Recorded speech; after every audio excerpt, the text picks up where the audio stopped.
Ahora pasaremos a una valiosa conversación sobre la pertinencia e importancia de mantener una memoria colectiva de la historia de nuestra ciudad y de nuestro estado. Nos acompañan como moderador Augusto Chacón, director del Observatorio Ciudadano Jalisco Cómo Vamos.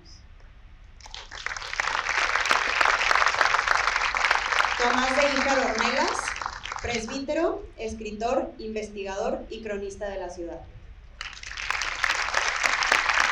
María Guadalupe Morfín Otero, defensora de derechos humanos y una de las entrevistadas de Voces del Siglo. Y Sonia Serrano, periodista coordinadora de la unidad de investigación del periódico El Diario NPR Guadalajara y una de las entrevistadoras de Voces del Siglo. Muchas gracias por estar aquí. Guadalajara es el tejido y es las agujas que arman su trama, pero también es el hilo y la madeja para las manos de los tapatíos, mujeres y hombres que de uno en uno y colectivamente se turnan con ella las agujas para tejer y destejer por su cuenta las piezas de la urdimbre que es la perla de Occidente. Ella y los que la habitamos, al gozarla, padecerla y temerla, vivificamos sin apenas notarlo a quienes laboraron y delinearon antes. Somos Guadalajara, ella es nosotros, y al mismo tiempo ambos fuimos mientras vamos siendo. Qué bueno tener el testimonio de Voces del Siglo, qué bien que nos congregue la voluntad por historiar, por reconocer que la ciudad que nos contiene y a la que contenemos no es asiento de anales solemnes medidos en cantera, bronce y lomos de libros, sino la interacción entre la urbe y las mujeres y los hombres objetivos, y por la sensación de comunidad que nos deja, por ejemplo, cada capítulo de Voces del Siglo. Humano actuar recíproco, comunión de los aparentemente ajenos, liados por la maravilla que los articula. Guadalajara. Buenas noches a todas, a todos. Gracias a Carlos por invitarme a ser moderador. Es un atrevimiento. Estando aquí pensé, quizá él no se animó porque pretender moderar a Lupita, a Sonia y a Tomás no es cosa menor. Así que haré lo mejor y ustedes dirán. Tenemos, de acuerdo a la organización, Sonia, Tomás, Lupita, un objetivo: identificar el valor de la memoria histórica de la ciudad y su importancia. Ese es el objetivo oficial. El otro, y si no me lo toman a mal, y espero que lo consideren, es que no hagamos bostezar durante 40 minutos a quienes nos acompañan, porque suena eso muy pesado de la memoria histórica. Formularé 3 preguntas que ya conocen y cada uno las pondrá a responder. Tómense entre 3 y 4 minutos, tenemos 40 minutos. Yo no los voy a moderar. Si acaso en el tiempo, por lo demás, creo que todos agradeceríamos que se inmoderaran. El esfuerzo consciente de los grupos humanos por encontrar su pasado, real o imaginado, valorándolo y tratándolo con respeto. Eso dice Pierre Nora, historiador con trabajo sobre identidad e historia francesa, para referirse a la memoria histórica. Y así, la primer pregunta: ¿qué es la memoria histórica y cómo se construye? ¿Que alguien no quiere iniciar? Sonia, que tiene el micrófono. Bueno, primero muchas gracias por la invitación a participar en este proyecto tan bonito y además la posibilidad de participar en esta entrevista en un tema que a mí me apasiona tanto, que es la radio, que como justo en la parte que seleccionaron, yo creo que una ciudad es mucho la radio, lo que escuchamos, es como la voz de la ciudad que nos habla, y además de una estación de radio como es Notisistema, que creo que muchos coincidiremos en que es una estación de radio que nos habla a los tapatíos, ¿no? Para mí la memoria histórica es algo que se construye todos los días y creo que quienes trabajamos en el periodismo tratamos de hacer esa parte, a veces bien, a veces con esfuerzos que son insuficientes, y que nos va permitiendo construir lo que somos como sociedad. Yo, por ejemplo, ahora que veíamos este video en donde veía a Pepe Hernández Cler, pensaba que justamente un documento como este va a tener valor muy a futuro, pero ya ese muy a futuro empieza cuando vemos a personajes que no están con nosotros. Entonces, lo que creo que busca este proyecto es acercarnos un poquito a esa memoria histórica que de pronto pensamos que solo existe en los libros, y que en este proyecto lo que hace es recopilar cuestiones mucho más cotidianas, algunas que nos tocaron y otras que sabemos que existieron, ¿no? Para mí lo que encontramos en este proyecto cuando vi el resumen es un poco como pasa con el agua potable, que abrimos la llave, el agua sale y no sabemos qué pasó para que esa agua llegara hasta nosotros, ¿no? No sabemos si esa agua estaba disponible, si hubo un despojo antes, si hubo corrupción y nos estamos pagando más por esa agua de lo que tendríamos que pagar, si el agua está limpia o no, etcétera. Entonces, creo que la vida, cuando tiene el respaldo de la historia, nos permite saber eso, ¿no? ¿Qué hubo detrás de todo esto que damos por obvio? Muy bien, muchas gracias, Sonia. Y bueno, para no ponerle variaciones, ¿tú quieres, Tomás? Ahora tienes tú el micrófono. Bueno, pues, si de describir más que de definir se trata, me atrevo a proponerles que memoria histórica es la capacidad para retener, filtrar y comunicar aquellas huellas que han modelado lo que fuimos, lo que somos y lo que queremos ser como comunidad. Y también la posibilidad de aprender del pasado para criticar el presente y entonces proponer el futuro, cuando ya no estemos nosotros, de una manera más seria, tal vez, que como lo recibimos. Digamos que, al final de cuentas, por un lado, el filtro de la sociedad y por otro, el fermento para lo que queremos que quede. Y bueno, como un compromiso colectivo, memoria histórica sería el arte de unir cuentas de distintos colores y materiales en el mismo sartal, la familia humana, la comunidad. Eso es lo que yo propondría a la mesa. Muy bien, de acuerdo. Y lo que sí es que no es tanto una acción consciente, la memoria histórica se va construyendo y se va reconstruyendo a partir de lo que en verdad va quedando en la comunidad. Y de que se cobra conciencia de eso y de que uno lo asume y luego lo comparte, porque si no, pues sería como los retazos que quedan en el taller del sastre y la memoria histórica sería el arte de convertirlos en una colcha. Muy bien, gracias, Tomás. Lupita. Tomé unos apuntitos, no sé si se... Gracias, tomé unos apuntitos. Yo quiero agradecer a Lorenza, a Carlos, a Ángel por haberme invitado y agradecer también a su consejo editorial. Qué gusto estar en esta tan buena compañía de Sonia, de Tomás, de Augusto. Cuando escuchamos con todos nuestros sentidos despiertos música, somos espectadores activos porque el ejercicio impregna nuestra piel y células. Así también la escucha de este concierto de voces plurales y distintas. Un ejercicio que puede y debe ser ampliado para incorporar luego más y más voces y así extender el mosaico de aquello que constituimos como comunidad. La memoria histórica es una construcción plural y en la medida en que lo es y nos abarca, nos permite apropiarnos de ella. Va constituyendo un patrimonio cultural colectivo. La vamos legitimando entre todas y todos porque nos reconocemos en ella. ¿Por qué es importante el rescate de la memoria en una colectividad?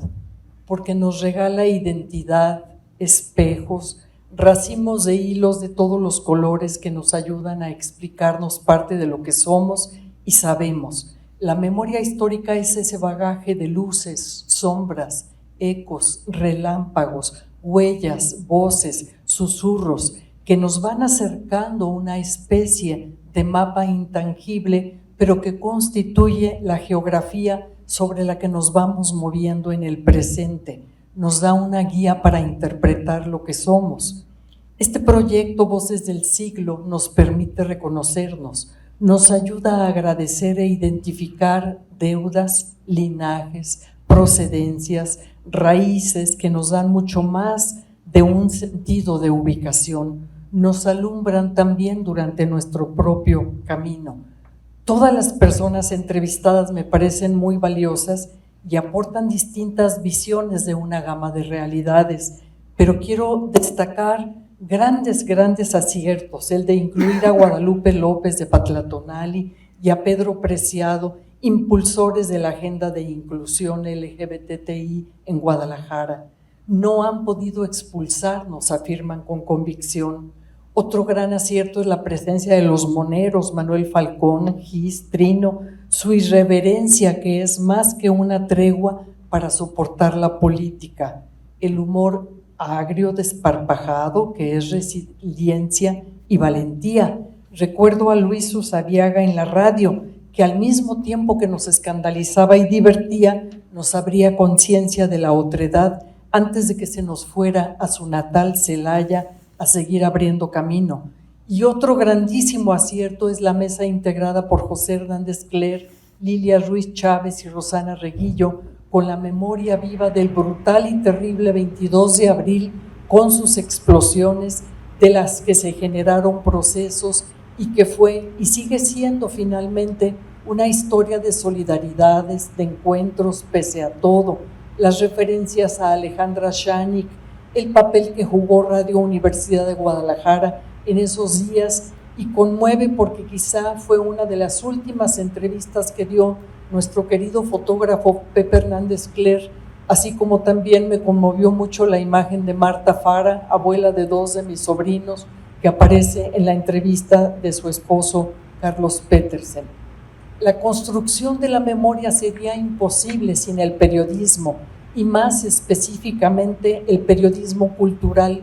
Por eso hay que valorar las excelentes preguntas de quienes nos entrevistaron: Vanessa Robles, Diego Petersen, Paco Navarrete, Arabela González Hueso, Juan Palomar, Irma Pía González Luna, Mariana Espeleta, Paulo Gutiérrez, Sara Obregón, Luis Miguel González Márquez, Enrique Blanc, Sonia Serrano. La memoria histórica, y con esto concluyo esta parte, requiere de la libertad de expresar, de preguntar y de responder. Muchas gracias. Y bueno, con el afán de molestar a Lupita, que trajo acordeón y que aprovechando que hicieron poco uso del tiempo, le doy una vuelta de tuerca a una aparente contradicción. La memoria histórica se compondrá también de aquello que queremos olvidar. ¿Qué? ¿Olvidar? ¿Se compondrá de aquello que queremos olvidar? Es que ¿Hay olvidos colectivos? Entre los estereotipos y la disidencia cabalga lo que ahora holgadamente llamamos participación democrática, y que institucionalmente no era ni posible o ni bien visto hasta fechas muy cercanas a nosotros. Y en la temporalidad que se nos propuso a esta mesa, la segunda mitad del siglo XX, creo que ese crisol de identidades que siempre ha sido Guadalajara, desde 1532, que es la fecha de su nacimiento, aunque más bien contamos la de su asiento definitivo en el Valle de Atemajac, ha tenido como hilo conductor el ser un hogar común y, repito, crisol de identidades. Consideren ustedes, esto es algo que no aparece en los manuales de historia, al menos todavía, que cuando se crea el Reino de la Nueva Galicia en 1531, comienzan a surgir asentamientos urbanos, y solo en los primeros 10 años 5 van a ser de no indios, y los demás, al menos 500, sí van a tener esa categoría. Y bueno, Guadalajara, que después del fallido experimento de la Compostela como capital de la Nueva Galicia, siguiendo las huellas de la peninsular, terminó definiéndose como esa casa común y bueno, entre el estereotipo y la disidencia, creo, fue a mediados del siglo pasado cuando comenzamos a darnos cuenta de lo que 250 años antes Fray Antonio Alcalde comenzó a tejer como la segunda ciudad en importancia de la Nueva España. Y permítanme presentarlo también a la mesa como el primer cóctel o combinación de identidades del mundo, porque si consideramos el puente que quedó montado cuando la ruta de tornaviaje que salió del puerto de la Navidad y regresó a San Blas para cerrarse luego desde Acapulco y Veracruz en la carrera de Indias, pues convirtió este eje, la Nueva España y Guadalajara como punto neurálgico, en crisol de identidades. Entonces, bueno, el ejercicio de la memoria histórica desde esta ciudad y con todas esas combinaciones la hace única, distinta, consciente e inconscientemente, porque ahora lo que estamos viviendo y sufriendo es la cauda de un astro que ya no sabemos si ya se apagó. Gracias, Tomás. Sonia, ¿tenemos olvidos voluntarios que complementan la memoria histórica? Yo más bien creo que hay una responsabilidad de que esos espacios o esos hechos que pueden ser lastimosos o que sería mejor olvidarlos y que luego pueden ser importantes para otras personas, puedan estar también como parte de la memoria histórica, porque también eso somos, por supuesto, y también de eso nos hemos construido. Creo que volvemos a la visión que yo podría tener como reportera y como trabajadora del periodismo. Muchas veces más bien lo que nos toca es eso, ¿no? Tratar de rescatar de lo que sucede en el cotidiano, en el día cotidiano, pues esas cosas que a muchos les gustaría que no formaran parte de la historia y que seguramente después las veremos ahí como parte de lo que a algunos les habría gustado olvidar. Y bueno, en este documento vemos algo que también podría tener cuestiones, como fue las explosiones del 22 de abril, que seguramente sería un hecho que a muchos les habría encantado borrar de la memoria y que creo que todos los que vivimos en esta ciudad tenemos la responsabilidad de no permitirles que lo hagan, ¿no? Gracias, Sonia. Lupita, ¿qué con el olvido? Los olvidos, lo que no se incluye, la diversidad. ¿Por qué importan todas las voces? Importan porque estaríamos incompletos sin su registro. Sería una memoria cercenada o una memoria uniforme que no reflejaría las fisuras de una realidad donde hay huecos, hoyos negros, abismos, como hay también explanadas de solidaridad y de esperanza. Por ejemplo, para construir la memoria histórica de lo que vivimos hoy en Guadalajara, sería indispensable contar con los testimonios de las familias de personas desaparecidas y de las víctimas de feminicidio, las voces de defensores y de periodistas amenazados. Sus voces importan, así como tras la Revolución y la Guerra Cristera ha sido importante recoger las voces de quienes sobrevivieron a inhumanos episodios de dolor. Por eso me da mucho gusto la presencia aquí de un gran conocedor de la cristiada, episodio tan cruento en Jalisco como el padre de Híjar. Habría, por cierto, voces tenebrosas y oscuras que no sería posible registrar, pues se alimentan de la clandestinidad y son las voces de aquellos que dañan desde su horrorosa impunidad y la de quienes los ayudan a librarla intocados. Sí, hablo de mafias y de personajes que con camiseta o cuello blanco se han inclinado ante ellos. Tendríamos que hacer el esfuerzo de entender cómo pudieron generarse las violencias que ocasionan y qué parte de nuestro silencio o de nuestra adoración al poder político o económico les rindió culto y permitió su aparición y permanencia. Para eso sirve también la memoria histórica, para aquilatar lo que nos dio paz y alegrías y un sentido de dignidad, y para zanjar y dejar de lado con vigor ciudadano aquello que dejó de lastimaduras.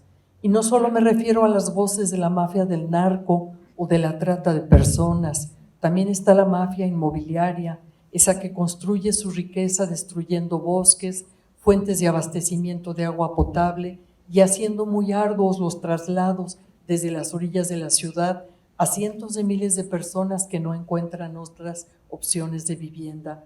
Mafia, por cierto, muy bien acompañada por algunos jueces y magistrados, como bien ha documentado el buen periodismo local. También habría que incorporar las voces de quienes han sido socialmente excluidos y no obstante han hecho mucho por ayudar a otras y otros. Por ejemplo, Pati Lomas Herrera y Otilia Arellano, otrora limpiaparabrisas que formaron su ONG, Amigos trabajando en los cruceros, solidarias con la causa de niñas y niños en situación de calle, a quienes han dado casa, refugio, educación y futuro. Hay voces que ya no están la de mis queridísimos Juan Pablo Rosell y Cristina Romo, que celebraban tertulias de muy sabrosa conversación. Me hubiera gustado seguir oyendo las de Manuel Rodríguez Lapuente, Nacho Arriola, Hugo Gutiérrez Vega, Guillermo García Oropesa, grandes conversadores ya idos cuando este proyecto arrancó, que por años se reunieron en tertulias a las que Nacho y Carmen Blanco, su esposa, convocaban en su casa. Estarían también las conversaciones generadas por Carlos Núñez, el del IMDEC, con Miguel Basdres y otras y otros. Quizá haya posibilidad de editar videos con sus voces y su testimonio en una especie de integración de esos queridos difuntos a las voces del siglo. Pero tenemos entre los vivos voces muy destacadas, las de los poetas Raúl Bañuelos, el que canta desde su barrio Santa Tere, que es su comala particular, y su aracataca, nociones válidas para todo el mundo. Raúl Aceves, que recorre las calles de Guadalajara pensando aforismos y poemínimos. Patricia Medina y Dante Medina, que han hecho novelas situadas en los barrios de esta ciudad. Carmen Villoro, poeta que no nació tapatía, pero que es ya tan tapatía como las que sí. Leti Villagarcía, que ha exportado hasta países del Islam sus poemas. Está la voz de Jaramar Soto, que nos ha cantado y encantado, las voces de aquellos que desde el barrio de San Andrés sobrevivieron a una guerra sucia, como Tita, Berta Lilia Gutiérrez Campos. Ellos nos podrían hablar de la gesta digna de un juez, luego magistrado, don Carlos González Durán, que tuvo que exiliarse en Guanajuato por las presiones de la entonces FEC. Gracias, Lupita. Y bueno, Tomás, ya Lupita tocó el punto, la diversidad. ¿Por qué importan todas las voces? Porque gracias a los distintos ingredientes con los que se construye la casa común a la que nos estamos refiriendo, Guadalajara, como punto de referencia, se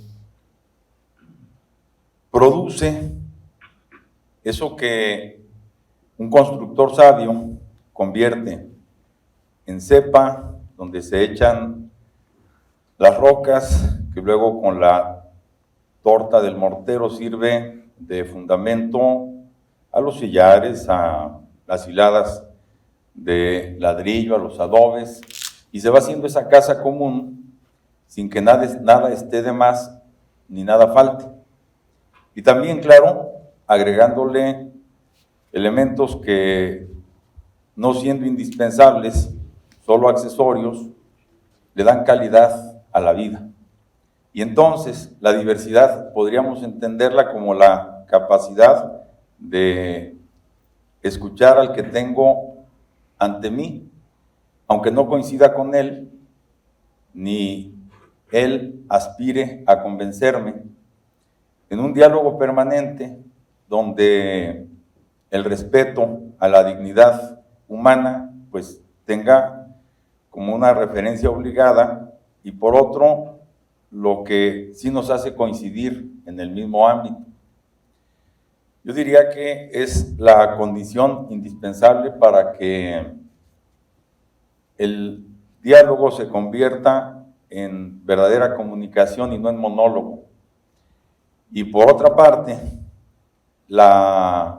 el cauce para que el humanismo alcance su manifestación más pura, más extensa, y nos permita seguirnos sintiendo cada vez más como tripulantes de la misma nave y viajeros a un destino idéntico, a un puerto común y feliz.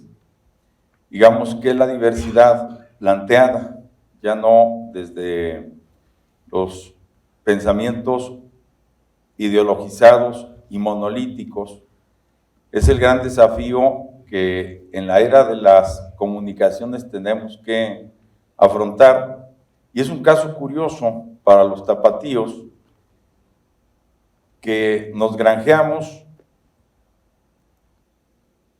calificativos que tal vez tengan una justificación en las tipologías a las que hice referencia ya en mi anterior participación, entre los estereotipos y las disidencias, pero que también se mueve desde la tolerancia como un eje conductor. Podríamos, al final de cuentas, alegrarnos de que Guadalajara haya sido el ámbito en el que se gestaron creadores enormes de la comunicación desde México al mundo, como los José Clemente Orozco, como los Juan Rulfo, y que esas voces universales hayan alcanzado también a mostrar las luces y las sombras de este crisol de identidades que aspiramos a seguir siendo. Pero recuperando el punto de partida, la diversidad como cualidad sin la que no es posible el diálogo, pues se construye también a partir de la autocrítica, y en eso no somos campeones todavía, somos aprendices, y a veces parece que la nuestra es una marcha como la de los cangrejos.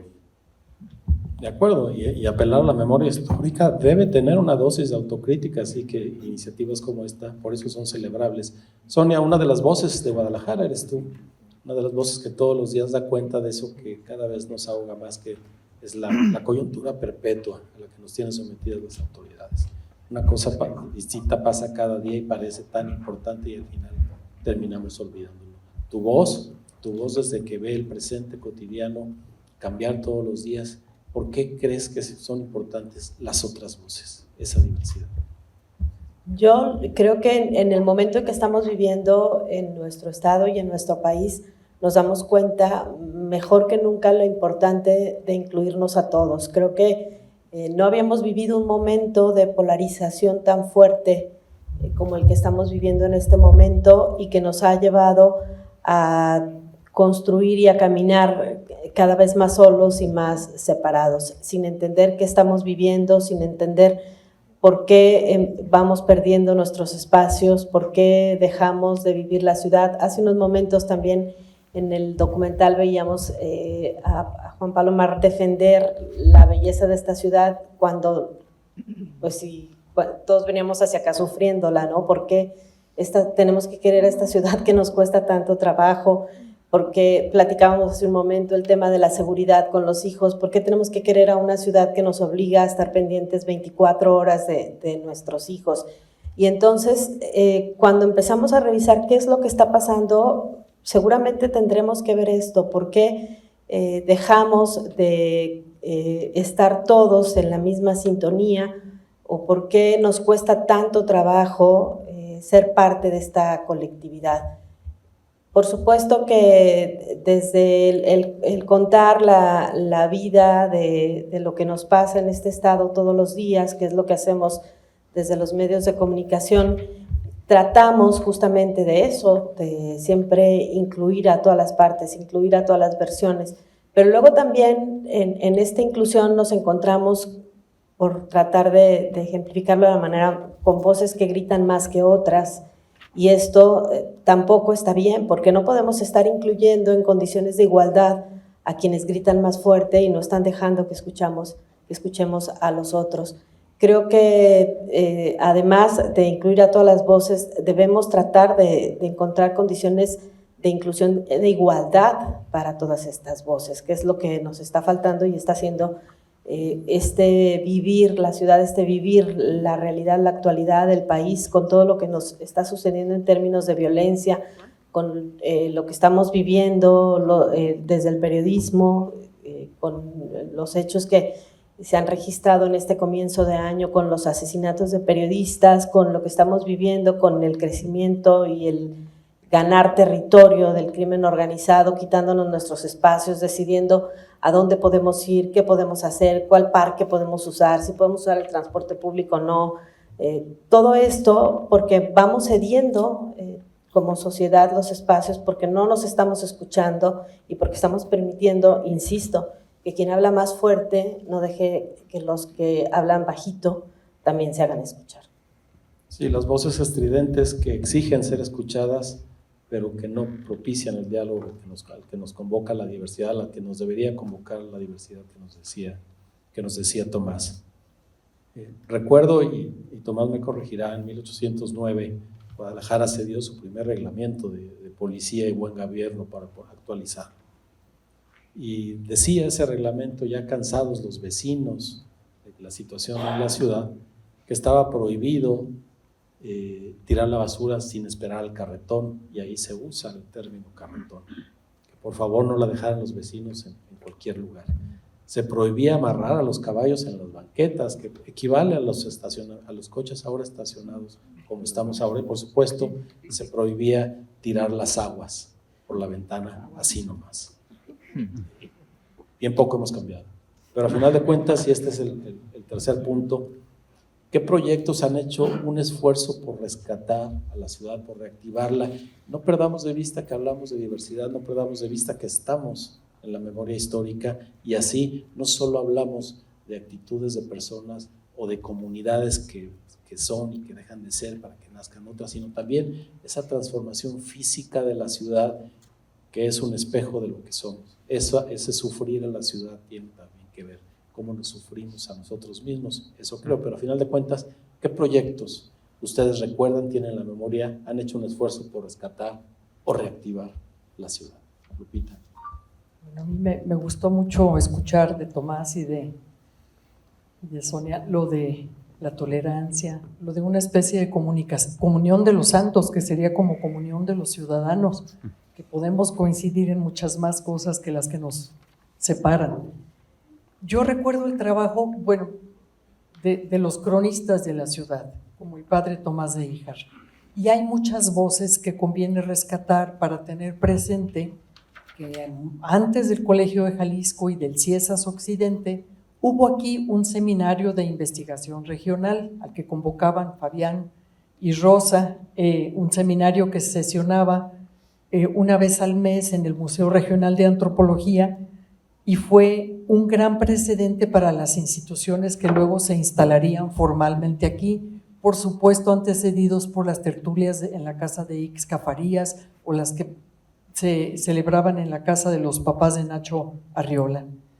Ya no están Carlos Núñez, Daniel Vázquez ni Jorge Camberos Garibi para explicar la urbe, pero está Margarita Sánchez Bandic, que estudió sus fraccionamientos populares entre los años 40 y los 70 del siglo pasado, Cristina Padilla, que lo hizo con las maquiladoras a domicilio, Patricia Arias, que analizó la gran ciudad de la pequeña industria, Jorge Durán, que se ha ocupado del tema de la migración, están Carlos Alba, que estudió sus élites industriales, y Fernando Manuel González, analista de las contradicciones ideológicas y religiosas locales. René de la Torre y Cristina Gutiérrez Zúñiga, que indagan en tradiciones ancestrales y cultos sincréticos.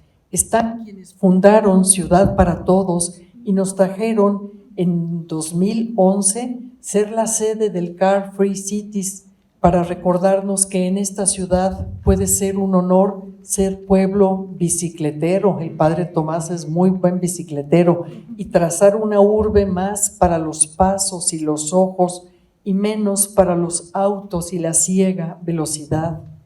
Hasta hace poco seguían las tertulias de las que abrevamos en la Mutualista. Manuel Falcón allí me acompañó en campaña de México Posible. Allí se presentó el Oblatos Colonias de Juan José Doñán.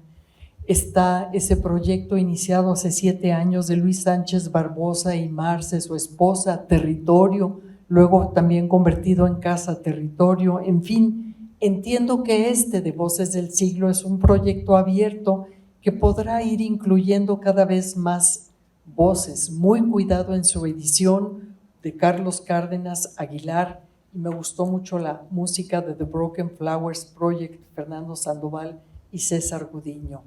Es un concierto de voces, un atisbo de la amalgama que somos, de la desigualdad que seguimos siendo, de los desafíos que enfrentamos juntos, una invitación a escuchar a aquellos que no somos o que no son como nosotros, pero que nos acompañan, nos complementan y nos son indispensables para desatar hilos, tender puentes, pensar en común, mirarnos unos y unas a otros y otras, saber en fin que ni estamos solos ni arrancamos de cero, que hay mucho que agradecer a quienes nos precedieron y mucho que seguir componiendo para que vuelva a ser un territorio en paz, donde lo que importe sea vivir la experiencia de la fraternidad. Gracias, Lupita. Tomás, ¿qué proyectos tienes en la memoria que han hecho un esfuerzo por rescatar a la ciudad, por reactivarla? Pero al final de cuentas, cuando tratamos de rescatarla, la renovamos, hacemos otra cosa, aunque siempre tengamos en mente a la hora de pensar en Guadalajara en una que ya no es posible que sea. ¿Tú qué recuerdas de estos proyectos? Bueno, yo más bien podría comenzar con lo que lamento desde lo que alcancé a vivir hace 50 años ya, con la aniquilación sistemática de esa Guadalajara que en sus recuerdos nostálgicos los entrevistados de forma común nos ofrecieron, porque el retroceso grandísimo e imparable de Guadalajara en estos momentos podríamos compararlo haciendo una analogía con el cuento de la casa tomada de Cortázar, donde los que lo han leído recordarán muy bien, 2 hermanos llevan una relación más bien incestuosa, aunque nunca lo confiesa el narrador, y les pesa al final de cuentas el estado en el que se hallan, a modo de un remordimiento de sus antepasados, que van ocupando cada vez más espacios hasta que pues los hermanos terminan abandonando la casa, no sin antes echarle la llave y luego tirándola por la coladera.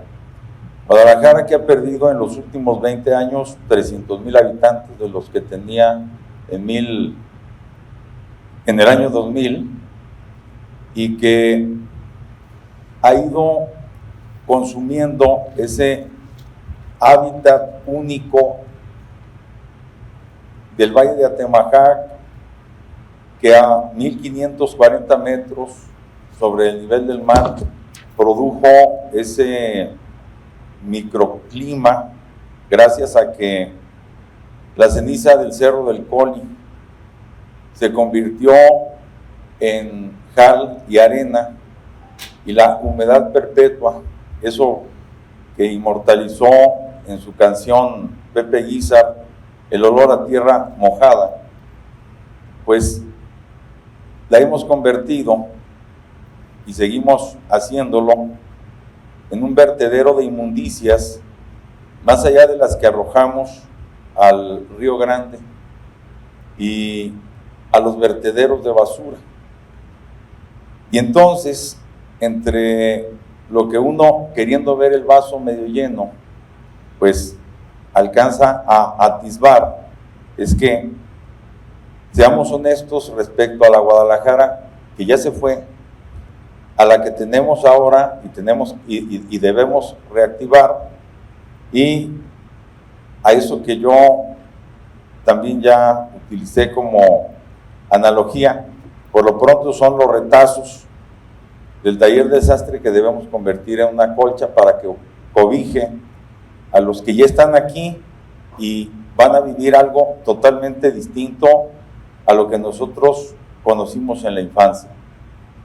Y bueno, creo que una oportunidad enorme nos la está dando ahora mismo, la nominación de Guadalajara como Capital Mundial del Libro entre el 2022 y el 2023, porque más allá de los 10 días de la FIL, podríamos echarnos el trompo a la uña de los restantes 355, si comenzamos con algo tan novedoso y tan cercano como es el Paseo Fray Antonio Alcalde, así como escuchamos, lo propuso uno de sus artífices, Juan Palomar, como ese espacio público y abierto que desde la memoria luminosa y la gratitud enorme que le debemos a Fray Antonio Alcalde podría darnos desde el humanismo y el humanitarismo los rieles que necesitamos para no seguir cayendo en el vacío y en el sinsentido. Y bueno, yo creo que una necesidad imperiosa, que la veo venir, estoy colaborando en eso incluso, pues es repoblar Guadalajara comenzando por el centro y darle más calado y hondura a la enorme capacidad que seguimos teniendo desde la infraestructura, que en la educación y en el ámbito laboral sigue siendo Guadalajara, que el municipio, la ciudad, la capital de Jalisco, sea donde laboran el 60% de los habitantes de la zona metropolitana, pues es muy cuestionante respecto a la demografía que ésta tiene. Entonces, revertir la maldición de la casa tomada tendría que ser un compromiso de cada uno de nosotros desde nuestras distintas trincheras, en lugar de seguir provocando desastres ecológicos irreversibles para estar más lejos de, recordarán ustedes, y no necesito decir quién lo hizo popular, de la prole o del prole, pues estaríamos en condiciones de devolverle un poco a esta casa común su fisonomía prístina. Digo, pensar en que Guadalajara va a cumplir 500 años dentro de 10, el 5 de enero del 2032, o dentro de 20, en febrero, no podemos decir que el 14 de febrero, porque esa es una fecha del todo convencional y ficticia, pero en febrero del 2042 pues nos da 2 pautas de 10 años cada una, para que las tengamos ante nosotros como una posibilidad real de regenerar esta casa común. Eso es lo que quisiera y lo que veo venir. Muchas gracias, Tomás. Pues sí, ya esbozaste tú, Lupita, algunos de los proyectos, muchos de ellos relacionados con el ser tapatíos y reunirse para pensar la ciudad, o para añorarla, o para sentir nostalgia, pero podemos irnos rápidamente a la prisión de Escobedo derruida, o todo el Paseo de San Francisco convertido en algo más, la Cruz de Plazas, la Plaza Tapatía. Ahora tenemos la FIL como uno de esos proyectos que reactivan y renuevan la ciudad, el Paseo Alcalde y muchas otras cosas que están sucediendo. Ha habido ahí, hay un contraste. Pero tú, Sonia, porque la radio es otro de esos proyectos muy tapatíos que activan y reactivan la ciudad. ¿Cuáles identificas tú? Bueno, yo escuchaba la larga lista de Lupita y creo que así es más difícil competir en saber cuáles son estos proyectos. Yo creo que la vida académica desde las universidades, sobre todo creo de la Universidad de Guadalajara y del ITESO, nos ha dado esta recuperación en el papel de la historia de nuestra ciudad. El asunto, y creo que aquí es donde nos topamos con dificultades, es cómo lo llevamos a que lo conozcan y a que les interese a quienes no conocen esta historia. Yo creo que ha habido con el tema de las redes sociales y todo este asunto de la masificación de la información, cada vez más dificultades para colocar estos temas que tendrían que ser de interés de nuevas generaciones, porque estas nuevas generaciones están perdiendo justamente el contacto con esta identidad que tendría que ser muy importante si queremos que luego sean parte de la reconstrucción de esta ciudad. Incluso en los medios de comunicación, con los espacios cada vez más cortos, en todo, porque luego creemos que a la gente ya no le gusta leer, que es un principio que nos han metido a todos los medios de comunicación, que yo no sé quién lo inventó y si sea cierto, pero se afirma que a la gente cada vez le gusta menos leer y que entonces hay que contar todo más rápido y quitarle menos tiempo a la gente en la radio y en la televisión, porque además la gente no se va a quedar a escucharnos ni a vernos. Yo no sé si esto sea cierto, pero entonces esto dificulta aún más colocar temas que de pronto, tal vez cuando platicamos con alguien que tiene uno de estos proyectos que ya nos compartía Lupita, querer llevarlo a los medios para tratar de que tenga una mayor difusión es tan complicado, porque luego nos topamos justo con esto, ¿no? ¿Quién va a querer leerlo?